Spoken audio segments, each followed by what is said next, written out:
Hi and welcome to the Canceled News, the only conservative show on YouTube that hasn't actually been canceled. Please be sure to like, subscribe, and follow because here's the thing.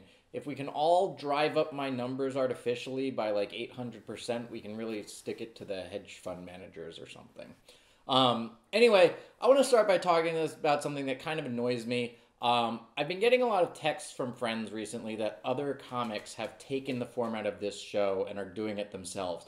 Early on, there was one called Let's Do 2020. Then last week, one of my friends texted me, hey, do you see what Tyler Rothrock's doing? Then someone texted me, hey, do you know Keith Carey? Then someone texted me, hey, have you heard of Josh Kosh? I want to be very clear. I have been doing this show for a year, since the lockdown began. All of these other comics, Tyler Rothrock, Keith Carey, Josh Kosh, they stole the idea that I stole from Weekend Update, The Daily Show, every late night host David Spade and John Krasinski. These unoriginal, talentless hacks stole my stolen idea. Anyway, here's what's in the news. This week, broadcasting legend Larry King passed away at the age of 87, and actress Cloris Leachman died at 94, meaning the only surviving targets for old people jokes are now Betty White, Joe Biden, and Tom Brady. China has started using anal swabs to test for coronavirus. I think I speak for everyone when I say thank goodness I don't have to get a cotton swab shoved up my nose anymore. China says the anal swabs are more accurate than previous tests, and why wouldn't I trust a country that thinks a cookie can accurately predict my future? Complete dick Gavin Newsom finally reopened California for outdoor dining on the one day that it's rained in the last 10 years. Michael Strahan tested positive for coronavirus, and he has to be extra careful because those teeth are super spreaders.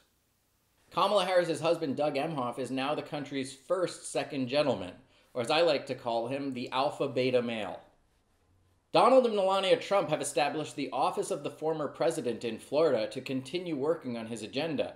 Now, the Office of the Former President in Florida is located between a meth lab and the massage parlor where Robert Kraft got a happy ending. 2 months after coming out as transgender, Elliot Pages has filed for divorce. Elliot is reportedly already hitting the dating scene with single friends and is reportedly a great wing-they. So just to recap, Ellen Page came out as a lesbian, then married a woman making her gay, then filed for divorce from their marriage because he's straight. It all makes perfect sense, and if you don't get it, you're a hateful, ignorant person. While addressing impeachment charges before the Senate, Chuck Schumer slipped up and said Donald Trump incited an erection, which isn't entirely false since Matt Gaetz was aroused throughout the entire insurrection. If their treason had lasted longer than 4 hours, he would have had to call a doctor. A lawmaker in Oklahoma has introduced a bill that would officially create a Bigfoot hunting season.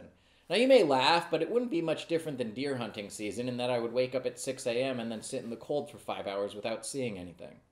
Someone stole Bam Margera's Bentley and crashed it into a house. Investigators are trying to figure out how exactly Bam Margera can still afford a Bentley. Researchers have determined that the idea of being fat but healthy is a myth. They've also ruled out the possibility that you can be beautiful on the inside. Police in Amsterdam have arrested a Chinese drug lord who is known as the El Chapo of Asia. That's right, they arrested our Chapo. Somehow a topless picture of Kellyanne Conway's 16-year-old daughter was posted to her Twitter page, and somehow Kellyanne Conway got a like from a Democrat. Pamela Anderson revealed that she secretly married her bodyguard on Christmas Eve after they fell in love during lockdown, finally answering a prayer he made in 1991.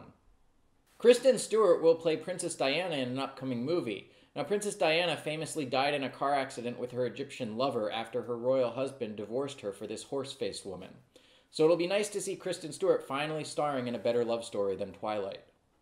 The Biden administration has expedited plans to put Harriet Tubman on the $20 bill, and in a truly pandering move, they're also introducing the Popeyes Lady $50. Peru has issued new lockdown orders after experiencing a second wave of COVID. The lockdown orders are so strong that they will only allow one American girl to climb Machu Picchu for a dating profile picture per day. Bill Gates said that he is shocked by evil conspiracy theories that he's trying to plant microchips in people. He added that if the government really wanted to plant microchips in people, they'd probably go with Apple. That's it for the Canceled News. Now, if you'd like to see more, please check out one of these other great programs.